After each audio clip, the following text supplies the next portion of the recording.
Hello everyone, welcome all to Physics with Aeronautics.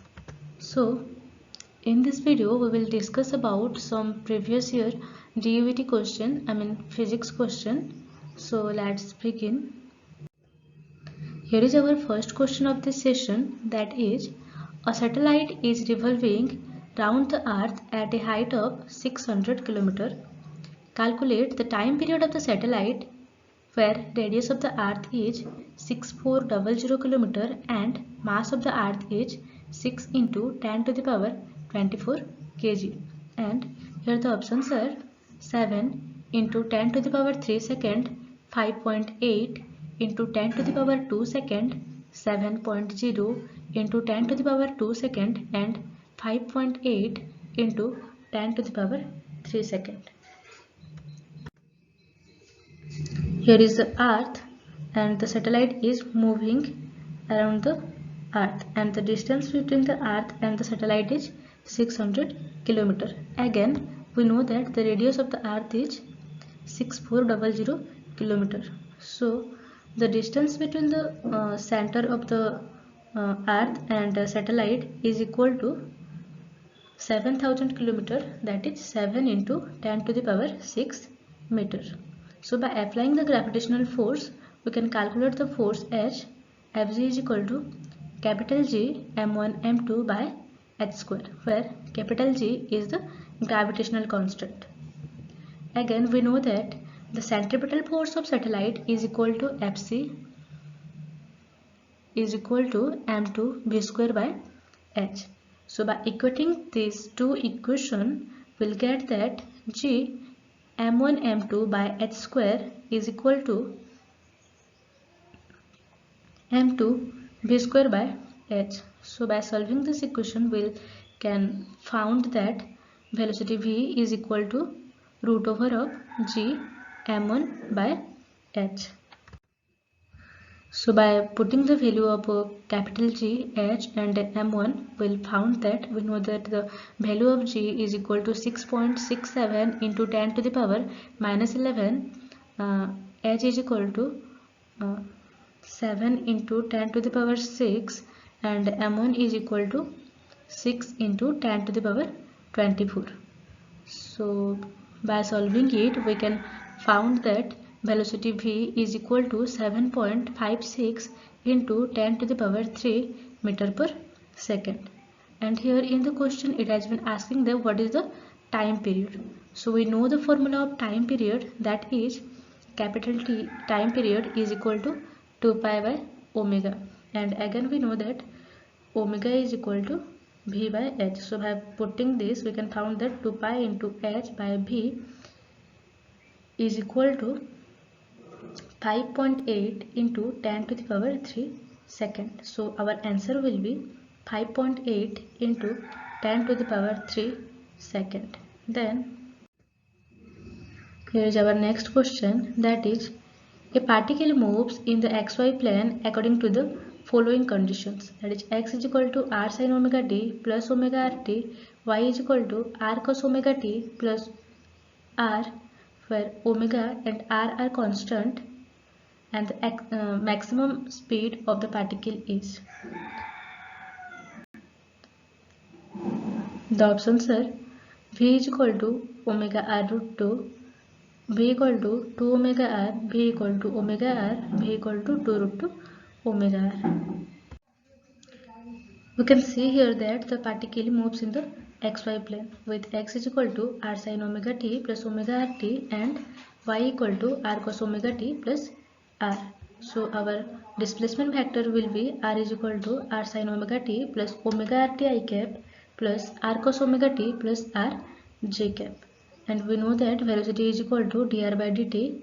So by solving it, we can found that v is equal to r omega cos omega t plus omega r I cap minus r omega sin omega t j cap. So the velocity to be maximum, here cos omega t have to be maximum. So the cos omega t will be 1. So v is equal to r omega plus omega r, that is equal to 2 r omega, or we can say that 2 omega r. So the answer will be v max is equal to 2 omega r. And here why not sin omega t? Because it has already negative sign before it, so it can't be maximum. Then a nuclear explosion releasing energy E creates a shock wave in the atmosphere with initial density rho. A possible approximate value of radius capital R of the wavefront at time t is given as, and the options are r is equal to et square by rho to the power half, r is equal to et square by rho to the power 1 by 3, r is equal to et square by rho to the power 1 by 4, and r is equal to et square by rho to the power 1 by 5. And we know the formula, that is r is equal to et square by rho to the power 1 by 5. Then a particle of mass m1 is moving along the x-axis with velocity u, and another particle of mass m2 is at rest at the origin. The two particles go elastic collision and start moving with velocity v1 and v2. Which one of the following expression is correct? And the options are m2 by m1 is equal to 1 minus 2 v1 by v2, m2 by m1 is equal to 1 plus 2 v1 by v2, m2 by m1 is equal to 1 minus v1 by v2, m2 by m1 is equal to 1 plus v1 by v2. Here is the particle A that is have a mass m1, velocity u, and here the particle B is at rest with mass m2. After having elastic collision, the particle A is moving with velocity v1 and particle B is moving with velocity v2. So by applying the conservation law, we can get that by conservation of a momentum, m1u is equal to m1v1 plus m2v2, and conservation of energy is equal to 1 by 2 m1u square plus 1 by 2 m1v1 square plus 1 by 2 m2 v2 square. By dividing equation 1 and 2 by m1, we'll get that u is equal to v1 plus m2 by m1 v2, and u square is equal to v1 square plus m2 by m1 v2 square. So by squaring the equation 3 and equate 3 and 4, we can found that v1 square is plus m2 by m1 whole square v2 square plus 2 v1 v2 m2 by m1 is equal to v1 square plus m2 by m1 v2 square. So by solving this equation, we can found that m2 by m1 is equal to 1 minus 2 v1 by v2. Then here is our next question, which is a particle of mass m is moving along a circle of radius r0 in a horizontal plane with speed v0 as it is connected to the center of the circle through an inextensible string. The other end of the string is being pulled down through a vertical tube at a slow rate, resulting in the gradual reduction in the radius of the circular orbit of the particle from its initial value r0. The work done by the pulling force in reducing the radius from r0 to r each. And here are the options.